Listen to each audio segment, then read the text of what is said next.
for your first cross solution, you saw that your cross pieces were here, here, here, and here. So you started by inserting orange, and then on the right of it should be blue. So you put blue in here and then red like that. Then you did green last. So that was like this, orange, and then blue and red. Then how you did green was by moving it down, turning the cross, and then putting it in like that. So at this point you had white on the front, which made it hard to look ahead. Now you also had this pair here, which made it easy to look ahead to because they weren't in the top layer, but anything in the top layer would have been hard to see. So coming back to the part where you inserted the green piece, I recommend you rotate up now and then do the green piece in a different way, which is like this. And then from here, I probably would have done this as my first pair. So anyway, you did this as your first pair and the solution was fine. You took it out, then paired them up like this, and then inserted like this. Then next, this was your next pair. So you did it the same way, which I don't recommend in this case, because even though it's the same case, this one went back into the slot it came from, but this one is going into the opposite slot. So there are two nicer ways to do it. You took it out and just like last pair, you did it like this, which means you did an unnecessary AUF to put it over here and then paired them up, when instead you could pair them up in a way so that they can go in here faster. So instead you can put it over here to pair them up, then they can go in right away. Or you can avoid the AUF right after taking it out of the slot and then just do it from here. But for this particular solve, the way that you did it, which is putting it over here, did end up being the best solution because this one ended up pairing up, but I don't think you saw that it paired up, which is why I'm recommending some other solutions instead. And the reason I don't think you saw it paired up was because you paused before inserting this pair. So when you inserted this pair, then this one was next, but you didn't see it. And so you rotated and then rotated back. So as soon as you see this one, you should be looking for this piece that goes into here, so which is this one. So when you see it and you insert, here you had a really big pause where you were hesitating on which way to rotate. And that's understandable because you knew how to skip OLL here. And the finger tricks for skipping OLL are nicer if you do it from here rather than if you do it from here. So when you run into this scenario, there's something that can make this faster, as in to remove the pause that you did. So going back to before you inserted that F2L pair at the back, when you insert it, you should have already been looking to this one. And since you see the blue stickers coming out onto the front, then you should have rotated right away, no matter what the OLL looks like. I normally prefer to have this so that it's going into the front. You can have it so it's going to the back, but I think I prefer the front, which is basically making a commitment so that you don't have to hesitate. So every time you run into this F2L case, you can just commit to having it in the front slot. So for most cases, this would be better to have it in the front slot, but for this particular case where you're trying to skip OLL, I guess it's slightly worse, but at least you're making a commitment so you don't have to pause. So then you could just do it like this, which is actually not very bad. All right, and then you just had OLL.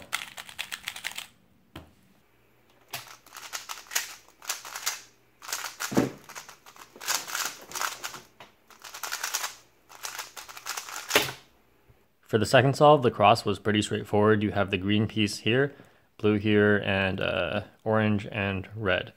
So you notice this pair, and the only move that's going to affect this pair is by inserting red, as long as you do it before inserting orange, and that's going to put this one right here. So you predicted where these pieces would go after your cross was done, which was over here, and then you went right into that after your cross. So that part was really good, and you made your cross solution simple enough so that this would be preserved. So you moved green over and inserted blue across from it, then you inserted red, then you aligned the cross and inserted orange.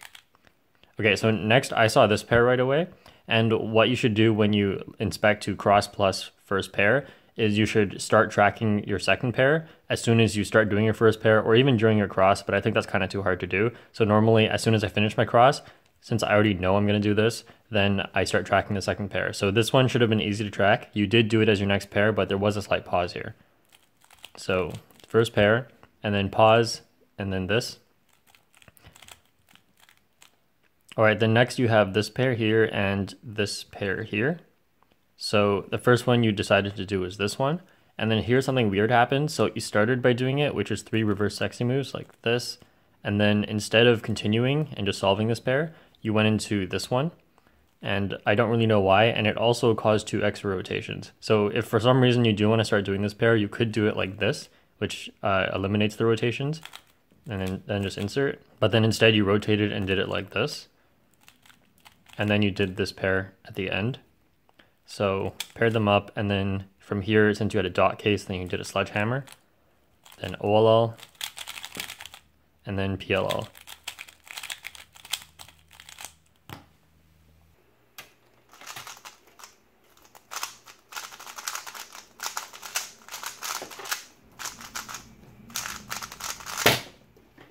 So for the third solve, your cross pieces are here, here, here, and here. So the first thing you did was insert orange, and then you had blue and orange done. So all you had to do was move this over, move red over to set up red and green. Then you inserted green and inserted red. But notice how red had this corner attached to the cross piece. So in this case, I would look to see if there was an easy X cross, and then if so, I would do it. But then sometimes I would just break it up anyway. So coming back to the beginning of the solve, I think you could have done an X cross here because the corresponding piece, the blue and red edge piece, is over here. So how I would have done an X cross in this case, there are a few ways. I probably would have inserted this one here. You do a U prime in the beginning, then insert orange, and then just insert green as usual. And then lastly, I have this red one with the corner piece. And then this edge piece is an L2 away from being in the correct spot. So L2 can solve them both. So I'll do D prime, L2, D. Another way you can do this X cross is by inserting orange first, just like you did. And then it's kind of the same idea as last time. You take this edge and then you put it in here while inserting green. Now again, same idea as before. This one is an F2 away from being in the correct spot. And you can insert the red cross edge with F2 as well. So then that makes the X cross. All right, so back to how you did the cross solution. Even without making an X cross, somehow this pair ended up making itself, but you weren't tracking it, which is why you ended up having a pause here. And I think this one would have been easy to track anyway. So I probably would have done this one first if I wasn't doing an X cross, but then anyway, what you did was a rotation. Then you saw this, then you rotated again to be able to insert it. So besides a slight pause, it also made 2 rotations. So that's why it's really important to look ahead to your first pair, or in this case, just make an X cross. So you inserted it, then the next thing you saw, you did a U prime, and then you saw this one. So then you inserted it like this, take it out and split them, then do this case. Then this ended up being in here, and you saw that go in. So then you took it out by splitting them up, then solved it like this. And then the last pair is pretty straightforward. All right, then you had anti-soon, and then PLL.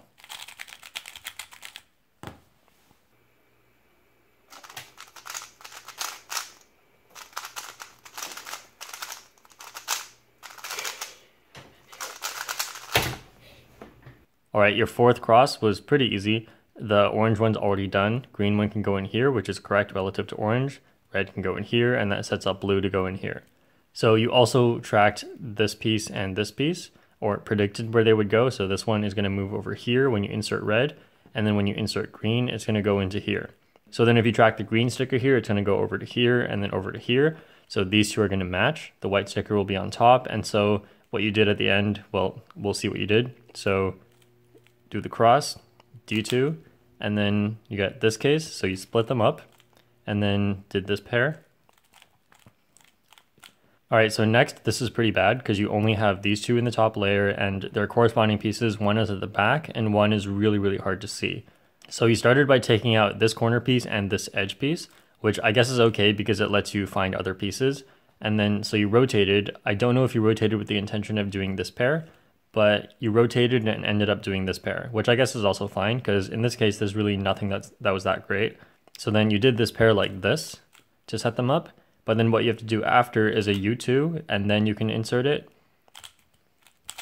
So coming back to here, what I recommend instead is putting the corner over here. Then when you pair them together, you can insert them right away. And then next you had this one and this one. So in this case, you set them up like this, paired them like that, and then now you can insert. So what I recommend instead, just because it was already at this angle, is an insert like this. So that pairs them up, and then you can insert. All right, so insert, then you had this one and this one, so pretty straightforward. All right, then OLL. So for PLL here, you did something really interesting. So normally you use the lefty PLL for this one, which is fine because it's a good algorithm and you don't have to regrip. So if you do U first, then this edge lines up, and then when you do PLL, there's no AUF at the end. So how you did it is you rotated, and I really expect you not to be rotating during PLL since you're such a high level already. And then you did PLL, and that caused you to have an AUF at the end. So it was a really not optimized thing that you did. So I'm sure you know this, but don't rotate during PLL.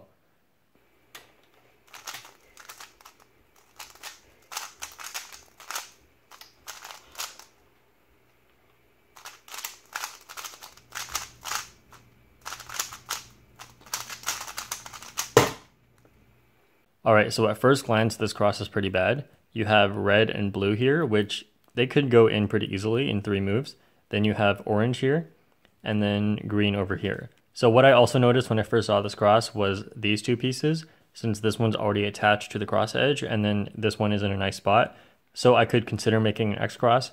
But anyway, what you did was insert green, like that, and then insert orange, and then you had red and blue. So you saw this one attached to it. You had 2 options for how to insert this after aligning the cross, which was R prime F R prime, which breaks up this. So instead you did F R prime F, which has this here and made it easy to look ahead to this piece. So coming back to the beginning of the solve, I recommend doing an X cross here. And the X cross here is actually not bad. So red and blue, just do those first, which preserves all of this. So next what you can do is do D and insert orange, which makes this block here. Then this edge can go in here while setting up the green with an L, and then you can just insert green, so like this. All right, so back to what you did after the cross. So you had this one and this one. So what you did was take out this edge like that, and then that sets up into doing this like the beginner method. So from here, doing this like the beginner method, which is pairing them up like this, is totally fine. But then back to where the edge was still in here, when the edge is slotted here and flipped, then you can actually do this a different way, which is only 5 moves. So that goes like this. So that's like a really cool and unintuitive wide move insert. So normally I avoid wide moves because they hinder look ahead, but I feel like in this case it doesn't really hinder look ahead if you get used to it. And also it is only 5 moves compared to like however many moves you ended up doing. So that algorithm I just did plus the inverse of it, you can try out both of them and see if you like it, because the inverse does a different F12 case. And I think these are the only 2 like cool wide move inserts. So anyway, you pair this up like the beginner method, insert it into the back. Then next, this was really hard to see. So you did a U prime and saw this one and this one. So did them like this. Then next you had this piece and this one, but you completely didn't see it. So let's go back a second and see how you could have improved on look ahead here. All right, so for this particular F2L case, there is this corner coming out of the back and then this corner and edge coming out of the front. So the first thing I would do is look at the back, because when you do the first move, you can't see the front anymore. And also the back comes out first. So obviously the corner is useless if it's a yellow corner. So here we can see it's yellow, so it's already useless. But even if we couldn't see that this one was yellow, maybe a different sticker on it is yellow, then we can see the other sticker at this point, and then the last sticker over here. So if you look here, and then here, and then here as you do the insert, then you can see all the colors of this corner as you do it. So after that corner comes out, then the front is going to come out. And in this case, the front is where it was useful. So after looking at that corner and seeing it's useless, then you take out the front and now you see this corner. So at this point, it probably goes with this one, but you don't know for sure. You can look over here and you can see that yes, it definitely does go with this one. So that's one way to improve look ahead for that particular F2L case. I do struggle with this F2L case a little bit because it does use a lot of like L2. So that does make look ahead a bit harder. So if you just figure out how to like turn look ahead for that particular F2L case into a process, then that helps a lot. So for this one, you had a big pause and then you ended up rotating. Did it like this. And then lastly, this one and this one. So for this case, you did something really interesting. You moved the corner on top of the edge and then inserted the corner, then did this like the beginner method. So like this. So in this case, there's a few ways you can pair this up, and I'm just going to show the most efficient ways followed by what I think you should do. So the most efficient ways is like this to pair them up. And I don't think that's very good because I doubt you do thumb moves with your left hand. So with the right hand, it would be really weird. So then another option is to move it over here and do the same moves. So again, the same moves wouldn't work out really well because your fingers probably are not suited for that. And the last option, which I think is the best option in most cases, would be to do this, because that would suit right-handed finger tricks really well. And that pairs them up like that, then you can just insert. So in this case, I showed you all the most efficient ones, but I think the best one, which was like this, since it did end up misorienting all the edges, then that is not always the best option. So if you really think about the way that you did it, which was inserting the corner, that's one insert, and then you do another trigger here, and then one more trigger here. So that's 3 triggers with AUFs in between. So coming back to here, in that case, you can actually do like any combination of triggers, and it'll basically match the move count of what you did. So one way that I'm thinking of that also uses 3 triggers is to just take out the edge like this, rotate, and then do these. So you can do a sledgehammer at the end to orient the edges. So anyway, to sum up, the way that I recommend you do this case is like this, but if it's not going to orient the edges, then instead you can do edge control, which for this specific case would be like this.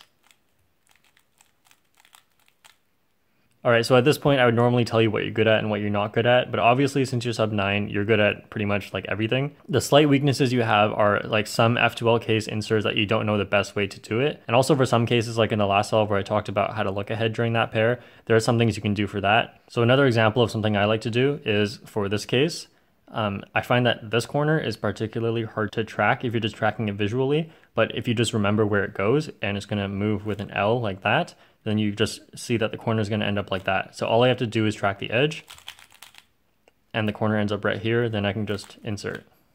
So anyway, just things like that where you simplify look ahead to be, instead of, hey, what can I find right now? Just turn it into where exactly should I look? And also don't rotate for PLL. All right, so for any of you guys wondering, where can I find all of these efficient F2L cases for really bad cases like when certain things are slotted? I have 2 videos on this, which I will both link to in the description. So one of them goes over misslotted edges, so like this piece isn't any of the other 3 slots. And then another one goes over if it's in the correct slot but flipped. So anyway, that's it for this video, and I'll see you guys next time.